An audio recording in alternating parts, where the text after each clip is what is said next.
Coming to you straight from the Rio Grande and beyond. Broadcasting to the four corners of the globe. So grab your seat, your coffee, or your sundowner. Okay, everybody, here we go. On point, as always. This is Gloves Off. Gloves Off. Wherever you call home, we are there. In favorite places, large spaces,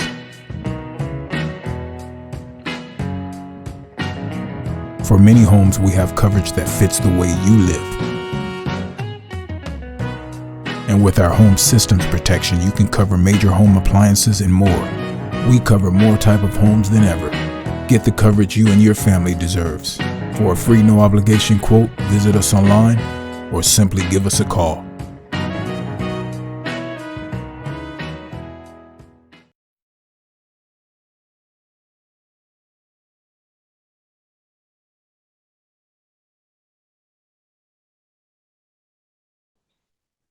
Back at you in Gloves Off, and today I'm with a great friend, a great martial art brother of mine, Shihan Dana Abbott, and we're going to touch base on martial artists, training, all that good stuff, what happened in the past to what is going on now.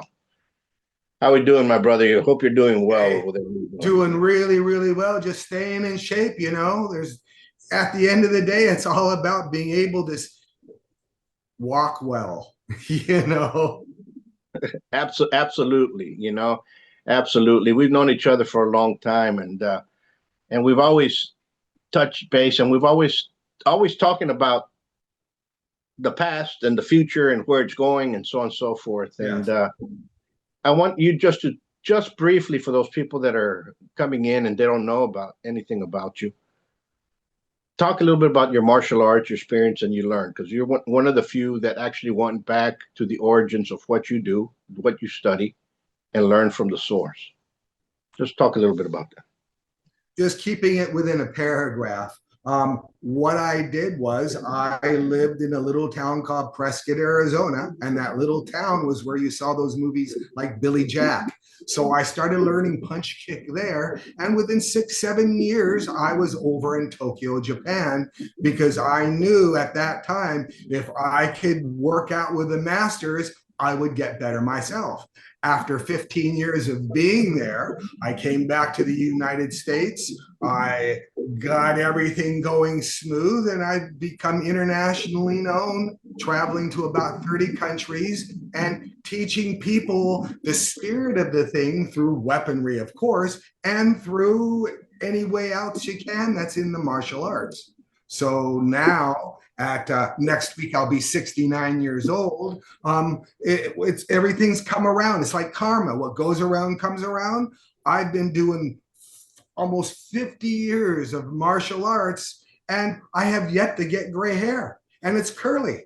I went to a Hall of Fame run by Jesse Bowen, where you saw Bill Wallace and Jeff Smith and all the guys there, and they're all saying, "Dana, where'd you get all the hair?" And I go, "Where's your hair?" You know, so really going to a country where it teaches tradition like they did 300-400 years ago, teaches you to train safe, teaches you that there's no ER ready to fix a shoulder when you screw up for going too hard. So learning center mass, learning the way of tradition, not only slows down your metabolism, but you see these old Japanese masters, they're 90 years old and they look pretty good, and they work out like they're in their 40s just because that's what they do. And that's the path I've chosen, because I want to live to be 103 at a minimum, you know? And if I can work out for those 103 years, what the heck? Be it in the biggest dojos around the world or the smallest garage, it doesn't matter, because a sweat is a good sweat. Absolutely. Absolutely. And, you know, folks, training in martial arts, the quicker you get to it, because some of us started when we were kids and some of us ended at teens and 20s and so on and so forth. We got guys in their 60s that are joining It doesn't matter. The thing is, start training. That's what needs. Start training in something that you can do, and something that is feasible to do. Okay. Yes. That's what I'll say, feasible. You know, if you're 60 years old and you're going to be doing MMA in the ring or boxing in the ring, it's going to take a toll. Doesn't mean you can't do it. That just means that be careful of what you're doing. Have a little bit of You got common to be sense. careful of the unfocused people that try so hard to best everything. You know, yeah, those guys are sort of hard. But if you find people that are nice and smooth, but you know, I'm from the old school because all my peers are starting to hang up their gloves. They're hanging up this, they're hanging up that. You know, most all the instructors out there are like PE coaches.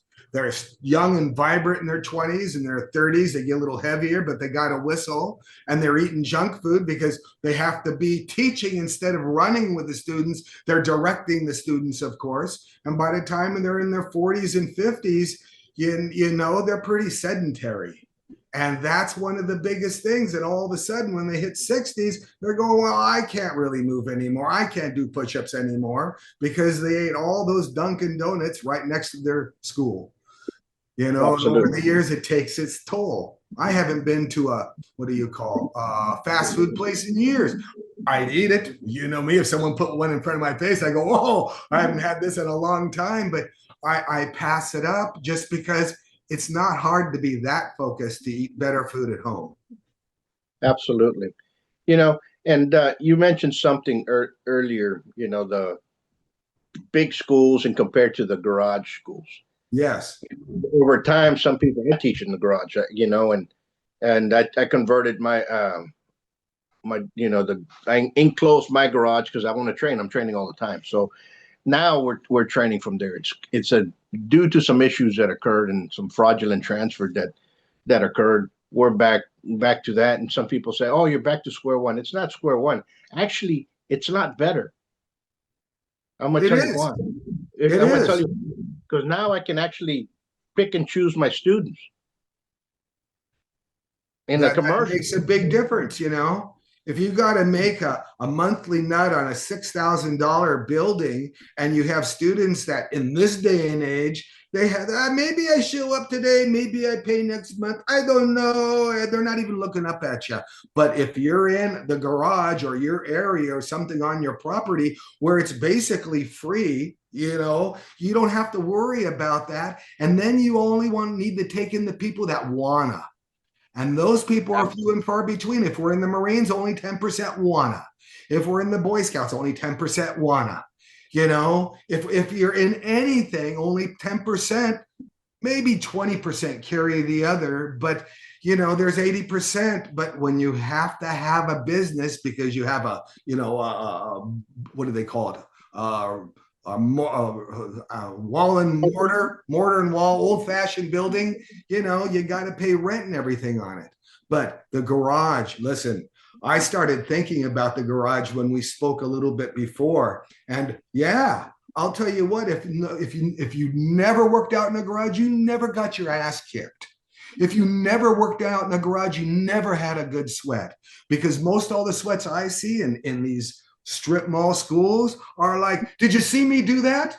Hope the girl walks by in the mirror. I'll be doing this a little bit more. Maybe they'll look in through the front. You know, it's all about showing off a little bit and a little bit of, what would we say, respect. But they've learned to respect maybe their elders and they learn to respect their teachers, but they haven't learned to respect themselves on how much focus they could really put into themselves. Yeah, it's that easy. But then again, they're taught from a young age, the Department of Education, which is being changed over right now, that, you know, you can become somebody. I mean, even the new era they have. Did you hear what they started calling this group from 2025 to 2038 is called? No, we're the baby boomers or the X thing. They're called the beta group. Right off the top, they're called second place. So if nothing changes around, we're going to have fewer people in the garage, and it'll probably be outlawed just because those people are doing right-wing things like working out too hard and they're not overweight like we all are. But hey, that's what Uh, happened. you're correct, and it's funny you say that about right wing. I could when they look at you, the first thing they say, "Oh, you're a right winger. You do martial arts." You're like, "What, buddy? What are you talking about?" You know what I'm saying? I'm like, Yeah, yeah, yeah. "That's because you do martial arts. Now you're an right wing. You guys are stupid." I mean, it's insane what has happened. It's insane. You know, you're correct. When I was in my in 1920, 18, 1920, I was involved with Aikijitsu with John Ayers, and when Yeah. he used to teach at Kimura Dojo over there in Dallas, the feeling, the classes were different. Yes. Kimura lived right next to his house, and he had converted this like hangar place. It was a different feeling, but it was still how can I say, people could walk in from the park. It Yeah. was set, even though it was on his property, it was set aside. It was different. Yeah.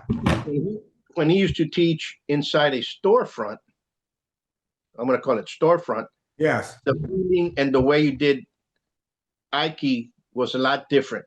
So Oh when you would, yeah. and it was like a little bit not watered down. The feeling was not as, it's something changed. No Okay. one he didn't. No one wanted to get hurt. Correct. And then all of a sudden, when he taught at his house, Ah. those private students, oh, wait a minute. You felt the pain as soon as he touched you and until you got off the ground. And you were like, okay, it's a difference. You learned a little bit differently. And the Oh, same you thing have happened.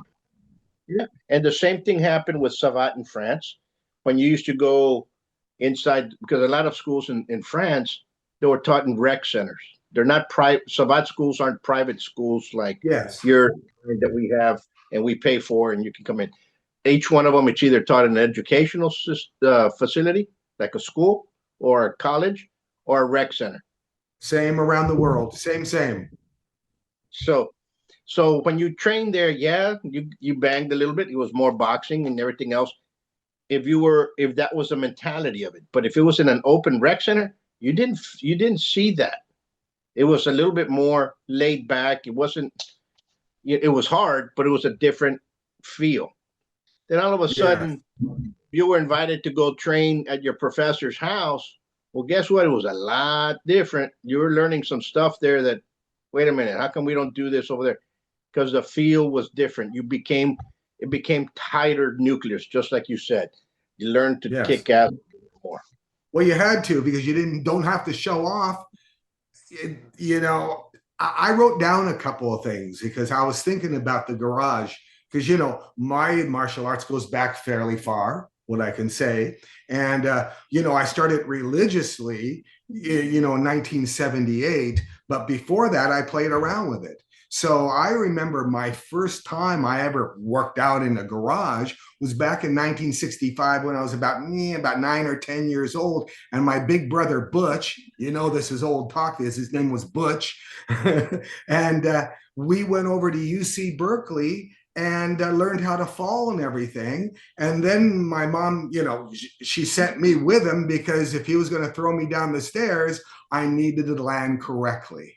And, that started going off with it. And then you played around for a while, you forgot it. And then in 74, I started doing punch kick just in the garage over the summer with a guy that knew martial arts and, sort of learned how to defend myself because, I was just getting out of high school, first year of college. I needed to stand a little taller. And that took me all the way through until I got out of college. And in 78, is where I really started religiously because Bob the dog catcher, this is a small town, Prescott, Arizona, back in the 80s. And he was, the animal control officer. He comes up to me one day and goes, "Hey, there's a party Friday.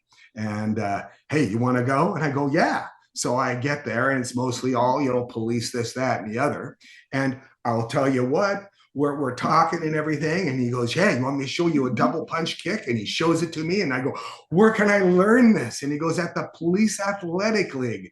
So I go, "When do we start?" He goes, "Tomorrow," which was September 16th, 1978. So today's my anniversary of getting my ass kicked correctly for the first time. So I did punch and kick with the Police Athletic League over in the old armory there. And I'll tell you what, it was different. It was full of cops and they couldn't touch their toes. And there were a couple other women that worked in the same department.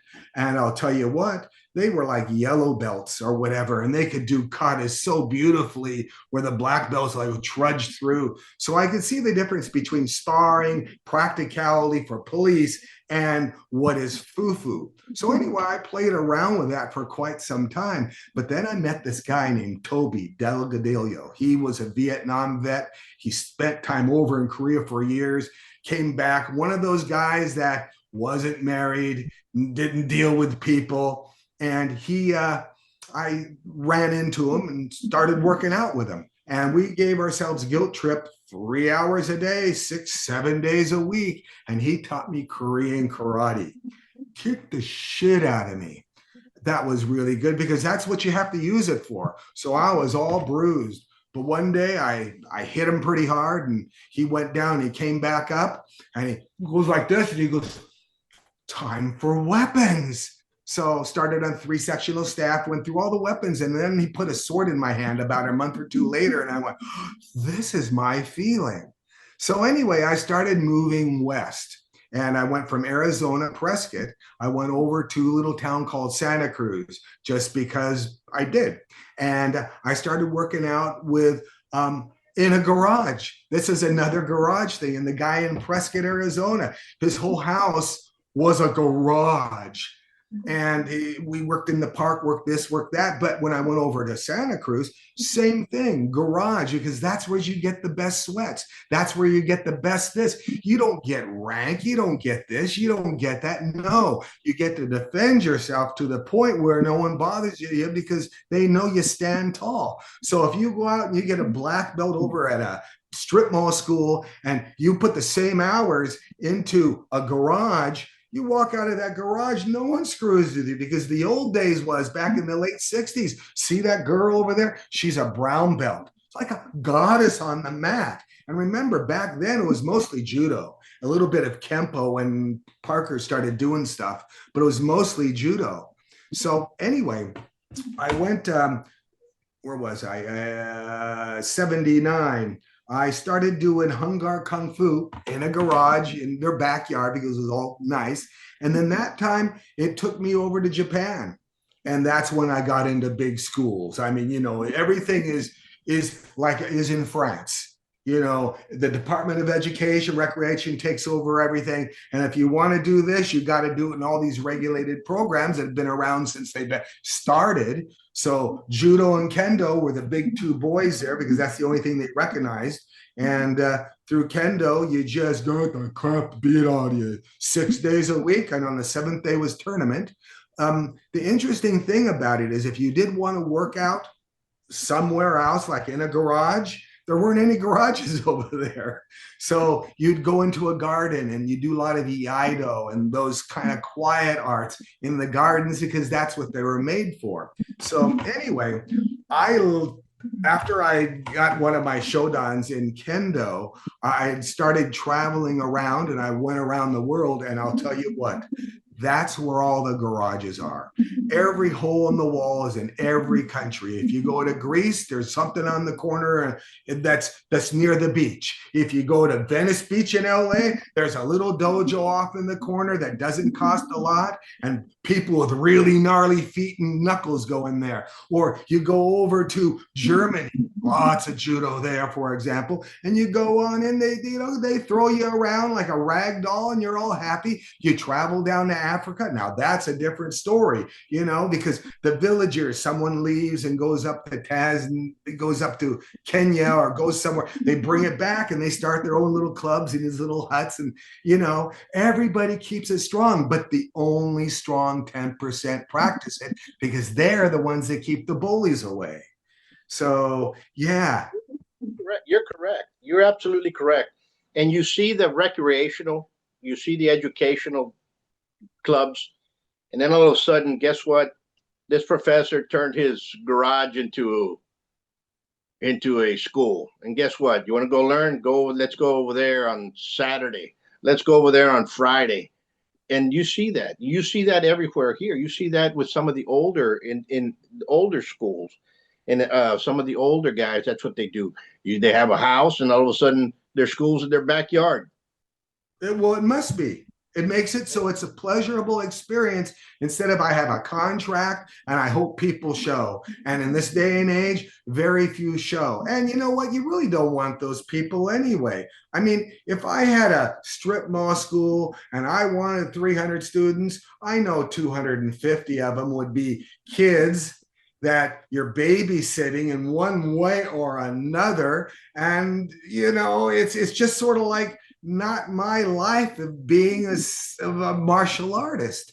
But when I came back here to the United States after visiting all the garages around the world, because those are where the toughest guys are, you know, little holes in the wall, like little restaurants. Not everything is a PF Chang's, if you know what I mean.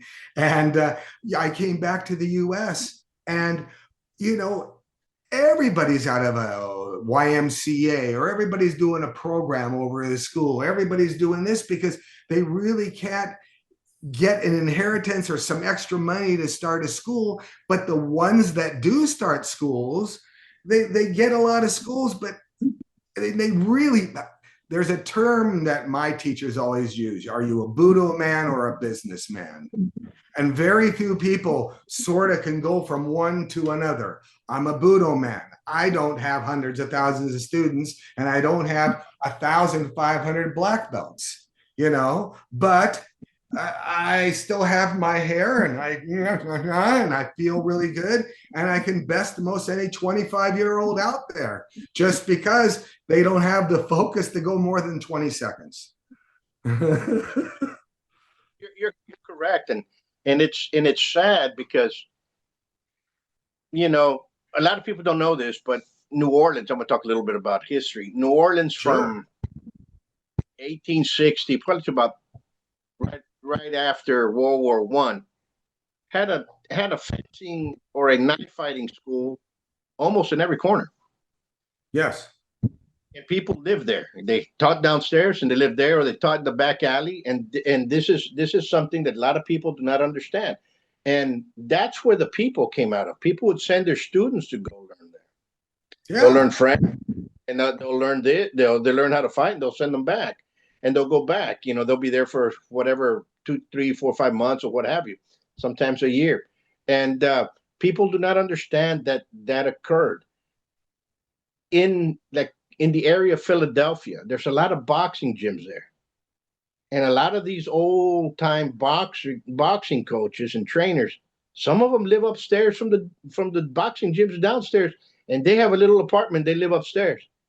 It was normal. It was normal. It was a way of life. As a matter of fact, if you didn't live where you sold stuff, you must not own your building. You know?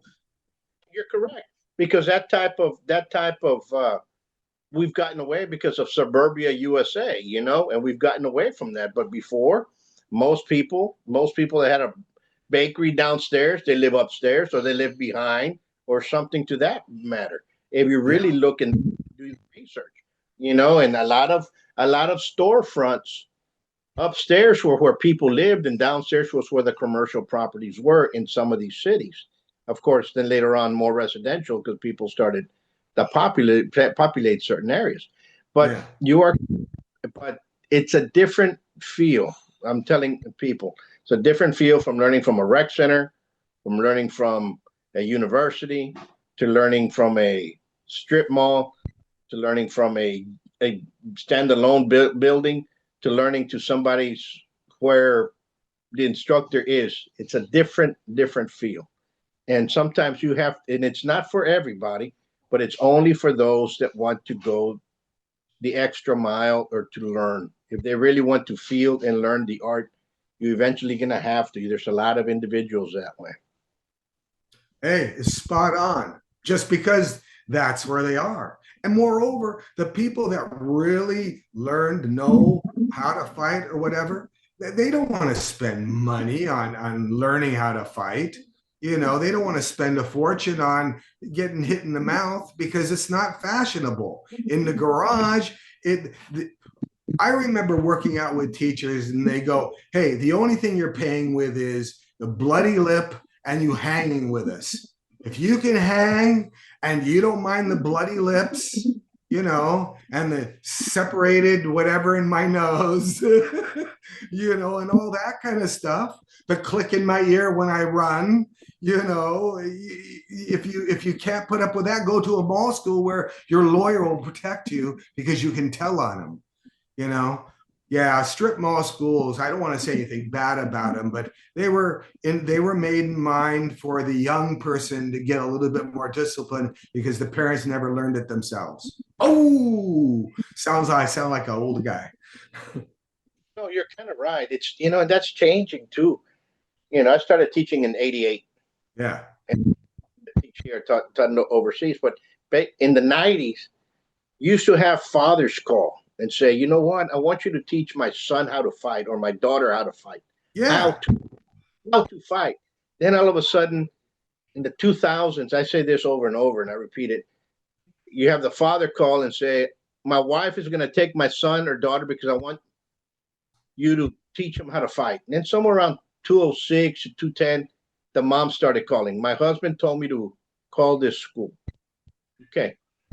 From 2010 to about 2015, my son is getting bullied. Would you teach him? The father wouldn't even call anymore. It was just it's rare. It's a rarity when the father calls now. It's a mom. They've been pussified. They've been pussified from the Department of Education. It all goes back to that indoctrinated. Well, let's put it this way. You live in Texas. No, you live in Laredo. Yeah. I'm over here in Cave Creek, Arizona. When I see men, I see cowboys, I see guys that you'd see in the Magnificent Seven, just because that's where I am. The minute I travel over the border into California, I see weak men with their heads down, afraid to say anything because they might be called a racist by some little bitty short fat person, you know, and they're all, what would we say? They're all Afghan hounds over there. Oh, yeah, it's amazing how you see, it's like going from one country to another. You see the culture, just going from one state of men over there to people that are taught that they don't know if they're a boy or a girl, and they can be a boy or a girl. Too bad they can't fight like a girl. That equation, I can't hear you. Kick. Yeah. Mark, fix that question. A good kick to the nuts, you'll find out who you are real quick. You got that. You got that. You know. What I'm saying? Yeah, I don't care what color your hair is. If you get kicked in the nuts, you're gonna know right away where, how, or you understand. But you're correct. How they don't even call to ask about. They call it to ask about prices. How much is it? And I tell them, well, how much is what? To the classes. And once I get that question, you're like, well, who are the classes for? Oh, it's for my 2-year-old. It's going to be 3. He's very mature. Oh, at 3. No. So I send them off to other places. You know, I said, you want a baby? You have to. Because they bitch and moan a month later anyway. They don't like it. They were mean to me. Yeah. You know, they made me do something. Martial arts schools that babysit, and I'll send them to them. And I said, there, over there. Yeah. You know, people, what they're looking for in martial arts. It's a spectrum. Like you're tremendous with Japanese sword in that way. And I'm glad you're there because you're an icon in that field. And what happens is people do not understand it. And then I see people like you and your students, tremendous. Then all of a sudden you see a 5-year-old with a black samurai sword chopping away like in The Walking Dead, and you're like, you know what I'm saying? So it's hard. It's like being a cop and watching a cop movie. It's hard. And you know, and you're like, oh, you know, okay. But nonetheless, it's a different things that are out there. Martial arts isn't to enhance your ego. No. It's to enhance you. Try to make you better every day. And whether you're Yeah. And that if you stand, and that's what it all comes down to. It isn't ego coming off of your nose and your mouth. It's ego standing up tall so the bullies or whomever you call them, evil, they don't screw with you. You know, one thing nice about dealing with all those World War II vets and all the cops over in Tokyo and everything is they showed me how to just look at somebody so they just turn around and walk away. And that's almost the whole thing there. It's just the presence. And if you can develop that presence, and some people they can do it after a battle in Vietnam as a 19-year-old, you could do it at 20, you know, but there's most people, they'll never understand it. They don't do it, but they're frustrated people with their heads down and they don't ever look around at the situation or what would we say? The consequences. You know, and our consequences, and I'm going off a little line here, is that if you don't keep focused on your mind and your body, you're not going to live to the ripe old age, the healthy ripe old age, the good looking ripe old age of elderly life, you know, being a centenarian, you know, that'd be nice. Yeah, you of know? course. And you're correct on that. And people need to understand that, you know, the great Billy Blanks. I was talking to somebody and goes, "Well, my nephew trains in. Who's your nephew training with?" He goes, "Oh, Billy Blanks." Goes, "Yeah, they take him to his house to train because that's where he trains the true fighters." Yes. Yeah, of course. Hey, well, that's where you do. You go to the source, and the source has a garage.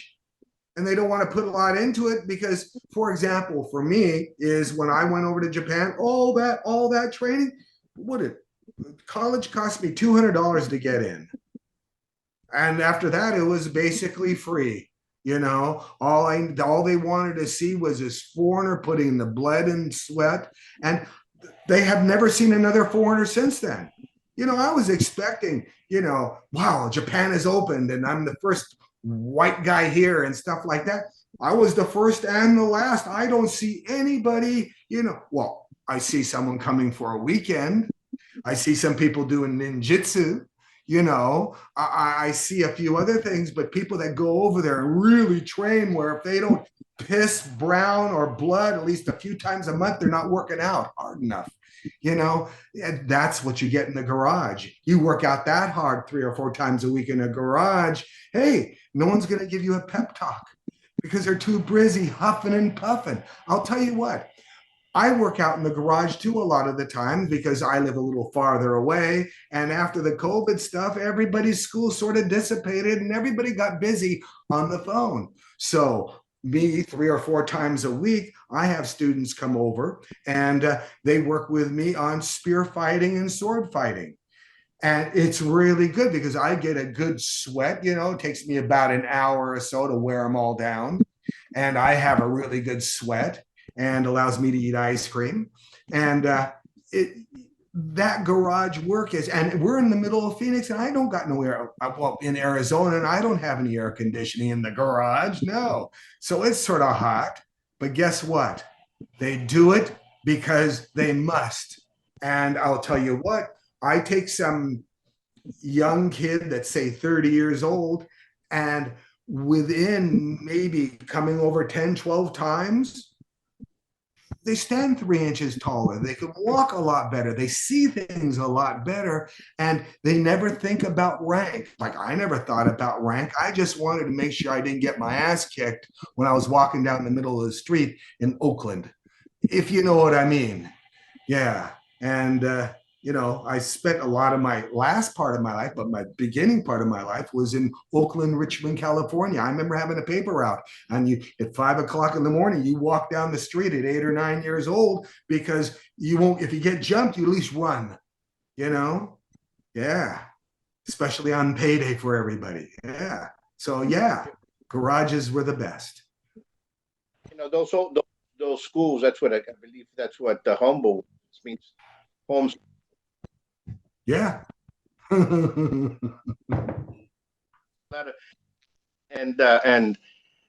people need to understand and separate. There's training all over the place, but understand what you're looking for. Research your martial art. Research what you want and what you actually want to do with it. And no And if you want to, contracts. you'll start learning in a correct environment where they're going to teach you correctly. You said something. You went to Japan and you were the first, and the first. Same thing happened with me in France. There's people that go for a weekend and come back and claim this, claim that. I remember 93. I was back. I was doing an internship over there that I had to do, and a student of my father's went over there. He was from Finland, and he went over there and he stayed with me 1 week. Okay, 1 week in France. His girlfriend was over there. I can't remember. Anyway, he goes, "You want to follow me to to all the schools that I go to and everything that I train? Meet me here at 6 o'clock in the morning." And I took him. I visited 4 clubs in 1 day. And I said, we're going to get trained because from here we have to go 45 minutes that way to go walk, 2 miles to go train. And we did the whole thing. I said, "Are you going to do it tomorrow?" Never did it again. It takes a special time. I remember, and you said, blood, of course. Yeah, you have blisters upon blisters because we don't walk as much as they walk over there. Yeah. Yeah. We either cars or we have a ride someplace. But over there you have to walk everywhere. Well, you do. Now it's starting to change, but my history goes back in the 70s and 80s and, stuff like that, 60s, where you're starting to watch it, you're starting to get used to it. This new era is way different because, you do it on a phone. So their thumbs are really strong, but it's just, we got to just remember, and for anybody out listening there, is that if you find someone to work out with and they're in a garage, or you can do it in the garage, because most people are embarrassed to go out to the park and spar and fight. But if you can spar and fight in a garage, and you can spar and fight in a parking lot, and you can spar and fight in a park, that means you won't be put under pressure if someone attacks you in the park or on the sidewalk or whatever. Because what you see is, if you only practice when you're not in a school, but if you're only practicing in a garage, you're only defending in the garage. But if you don't feel that embarrassing, well, what happens if I hurt him and everybody sees, or I might be embarrassed to throw a kick, I don't want to do this, they need the shit kicked out of them a few times, so they don't have that feeling anymore, which goes to prove they weren't working out in the garage to begin with to get that fat lip and stiff neck. You're correct. Most people won't do that. You have to train, and you have to train and accept what you're training for. Yes. And the difference is when you're they'll take you back to their school at on their property, on their school or garage, whether it was backyard or what have you, and you started learning that, you had become part of their nucleus, not a private student, but a kind of like a special student. You weren't a client anymore, because if you're in a storefront, everybody's a client until they've been with you for about 8 to 10 years, and all of a sudden now they're, you know what I'm saying? Yes. I don't know what the correct word would be. I don't know if it'll be apprentice or what have you, but it's a different. You stepped up a different level. Yeah. In Japan, there's a few different words for it. It's like kohai, for example. If you're right underneath the owner or the head of the school, it's called Shihan Dai, for one below that's working his way to be a commissioned officer, or the CEO. It's sort of like military stuff over there. So yeah, I'll tell you what. If everybody just trains, and there's more people training out of garages, and that's what's happening more and more. The more I talk to people, I mostly know lots of people throughout the industry, and I'd say a good 25% of them have gone back to the garage or their backyard or their extra room in their house in the last 3 years, because the government said they couldn't do anything anymore. They couldn't even go to their own schools and train. So I think that this has just been like a plane flight, after 9/11. Oh, we can't do big bags anymore and all this. So we were just restricted that way. And the hardcore people that were the same from the same tree, the hardcore people were in the 60s, are just sort of finding their place again. Where all the people that did it because it was fashion, they're all doing something else that's fashionable. But the hardcores, they're always around, once a Golden Gloves, always a Golden Gloves, Yep. Because they still got it. They still got it, still kick the shit out of somebody. You drinking a beer. Yeah, you're absolutely correct. And people need to understand why. First question for those guys listening out there: why are you training? Answer yourself that. Why are you training? Why are you training? You training to? What are you training for? What? What are you training for? Yeah. Well, everybody out there on the other side, they're called. Say, if you train, you're a narcissist. Yeah. Yeah. It sounds like if you're a loser, you wear purple hair. You know what I mean? It's just weird statements. Yeah. Absolutely. Absolutely. Yeah. So, for the people out there, it doesn't matter where you train, but if you train every day, you will be trainable. Now, there's always something too of training too hard by yourself, where you create bad habits and then you turn those bad habits into your own book, which those are a lot. But if you keep an open head and you do train with a half a dozen people, just make sure that, for example, if they're swinging a sword or a broomstick and they go, well, how do you do this? I don't know. I was taught just this one way. Go over to our website at learnthesword.com. Just take one of all our free, we got tons of free stuff on it, and look at the basic mechanics of swinging a sword or a 40-inch length of broomstick, because it really doesn't matter as long as you understand that timing, the rhythm, and all those possibilities, which take a lot of time. You can't go to, it's sort of like this. Working out in the garage is being immersed in France, where you got to learn the language all day long and hear it. Whereas going to a strip mall school twice a week is like learning French 4 hours a week. Yeah, you can get a beer at 4 hours a week, but so everybody out there, look at it like that. Make sure that you're training well, you're training hard. And since your garage is in your house, hey, the hardest thing you have to do is just back a car out of it and start it. Now, of course, you got the garage door and all that kind of stuff up on the top. So you really don't want to swing a spear or a long sword too high. But hey, stay with a short sword. Work. But hey, most people aren't going to do this. They're going to do punch kick. So you got lots of space. You mentioned something that's very, very important in there. And it was, when you're training and you do not build bad habits, you need to train with somebody that's going to watch you and tell you, correct that. You're doing that wrong. And if your instructor doesn't tell you you're doing it wrong, fix it. You're telegraphing. Guess what? Bring your elbow in, move, and if you're not getting that type of training, walk out the door, because you have just become a client. And clients and students are totally two different things. A student is somebody that ends up becoming I would say, like an apprentice and goes on in the teaching and learning the tradition. A client can come and go, and people could care less if you're there. I mean, it's fine and dandy, but it's not somebody there. So once you become those students, and that's what those small schools end up happening, they become students. Yes. And look into the instructor and see how he's teaching you. If he's correcting you, go. But if he's just allowing you to do whatever you want,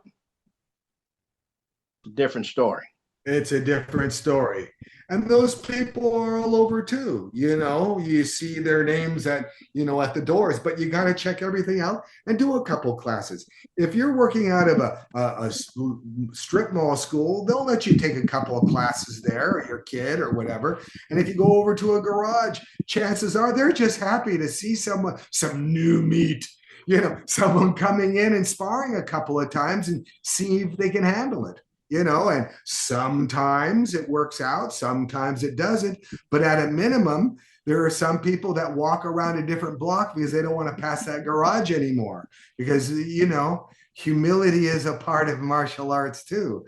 And, there's a lot of people at strip mall schools that, I have a black belt and I have this, that, and the other. And the other one goes, yeah, but I only put in 500 hours of getting my ass kicked in the garage.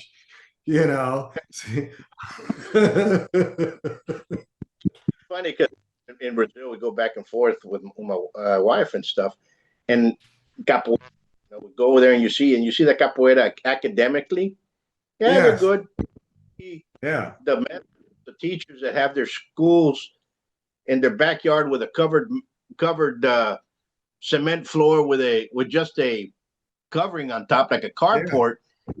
That's where you're learning. That's where you're learning. That's where anybody can come at any time. You guys come about 5 o'clock and you work out and get ready, and someone brings a bing and it starts bang, and everybody starts working it. And hey, it's a get together, almost a luau on Sundays, for example. So I love it that the different groups around the world turn their art into a dinner. A lot of times are big get-togethers. And from that's how people learn. And they want to continue to learn because it was fun. Absolutely. And that's the nicest thing. It was fun. It makes that unit, that fellowship that is involved. And I think that's something that we're losing. The more commercial, I hate this, because the instant you start teaching somebody, you become a professional martial art. You become an instructor, period. Even if you are one person, whether you're teaching an asphalt, garage, rec center, whatever, you're already a professional martial art instructor. The instant you do that. What I'm saying is the fellowship, that spirit of belonging, that spirit of somebody's there is going to cover your back. That's the type of feeling that you want to build on. And that's where you start building yourself into a betterment. And you usually learn a lot because those instructors are not afraid to call their friend that teaches judo or jujitsu or whatever, hey, come on over here, show us a couple of things, because they're asking some questions. And they're like, wow, yeah. And that's where you start, it's understanding. And most of the other places, when you're just a client, they don't want to have that fellowship with others. Why? Because they're afraid they're going to lose a student or a client. Yes. And that's the biggest thing. If it's done, say in the garage, you don't have to worry about losing a client. You don't see him for a couple of months because something happens, they come on back because the door is always open. And since the costs are minimal, I mean, really minimal, it's just beer money if you do pay, Now, some of them try to make a school out of it. They could do a little bit more. But, most people, though, are away from saying capoeira if you're down in that country or if you're around where everybody gets together. But here in the U.S., where lots and lots and lots of people work out of garages, there are a lot of more of the lone wolf type because there's no one to kick the shit out of in the school. And they're already marked as no one wants to work out with them. It's like the Aiki Jiu-Jitsu guys. They're mean son of a bitches. They got straight backs. They know how to twist your arms anywhere and another. Hey, because I know a fair amount of them. The Aikido guys, that's a different story. But the Aiki Jiu-Jitsu guys, if they get one hand on me, I'm cool. If they get two hands on me, I'm fucked. But they're really, really smooth and good. And you can learn that. That's where a lot of them teach it, are in garages, because no one can hang. And if you put them in a strip mall school, all the students are gone within a month because no one can hang and with all the energies, the injuries. because you need that special type of person to work with that stuff. Special type of person. It's like BJJ. Everybody does it, but there's one guy that rolls. And out of that one guy that rolls, there's maybe 10% somewhere else that rolls just like him. Otherwise, they're just there relaxing and learning a few cool techniques. You're correct. You're correct. It's just like boxing. You can learn box aerobics. I get that the other day and goes, oh, I already do boxing. We're at over at the CrossFit. Nothing against CrossFit. I think they're great athletes, but and I go, tell me how the classes do they? What are they doing? Well, we hit the pads. And I told one of them, well, show me a jab. And the guy thought, I thought he was going to throw me a softball. And I said, oh, okay, that's pretty good. Go, how come you don't go to the boxing gym? Oh, because they hit each other over there.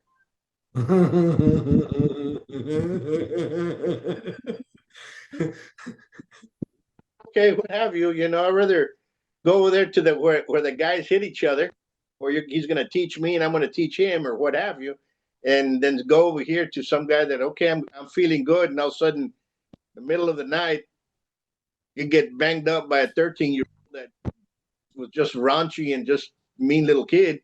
And let's face it, most martial artists out there, most of them, when they have a lot of these guys have more rank than the thermometer, more degrees than a thermometer. You know what I'm saying? And I know.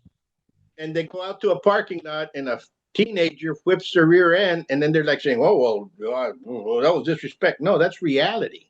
It's reality. Those people that box can eat a punch like candy, whereas martial artists, if they ate a punch, they're still talking about it. Hey, when I ate that punch, I got a rank upgrade. If you think about it. But it was about a year ago. My daughter I was talking to my daughter, and she's 29. And she said that she was taking some boxing. And my ears perked up, and I go, boxing? You taking boxing? And I go, you taking boxing now? And she goes, I did, but they changed the boxing from boxing to pink boxing, and they're starting to kick the bags and stuff. She goes, well, it was too foo-foo-ish for me. So I just stopped and my schedule changed. But I love it when a kid goes boxing, because if you go martial arts, you want to go with self-defense, and self-defense makes you start thinking like, well, maybe I got to put on a fist suit or a red man suit, and they can wail on me, and they can do all this, and they can kick and bite and fit and all that kind of stuff. And hopefully they'll remember it for the next 6 months, as they're not going to work out. But someone that boxes right off the top, they can, it's all the props. You got your punching bags, you got your medicine balls, you got the ring so you can't run, and you got a fat lip because you turned around and turned back. No, you closed your eyes when you got hit. And that's the biggest thing. So when you learn just a little boxing and it sucks at the very beginning, you don't close your eyes anymore. So it's not a surprise because it doesn't hurt any less. Matter of fact, it hurts more when your eyes are closed. I remember one time I was with, hold on, Frank Shamrock. Remember Frank Shamrock? Anyway, we're over at this Black Belt Hall of Fame thing, and they put up all these different rings for us and stuff like that. And he was still, his name was up there that year. And we're doing demonstrations. I'm doing sword, bamboo and soft stuff. And he's, beating on different things. And then during breaks, we would work out, together. And he'd show me a few things. I can honestly say after the third time he was hitting me, I was talking to him. But when we turned, wait, hold on. How hard was that? But the minute we got into my art, he was bending over, coughing his lungs out in about 60 seconds going, so there's different aspects. But if you know one or the other, you're still confident to go and keep your eyes open. Correct. And, there's a lot of great martial artists out there. And the main thing, search for them. And if it's before you knew right away who the baddest was in town. You used to go tell the guy that was pumping gas for you. Remember, because before they had full service, and they used to come out there and put the gas for you.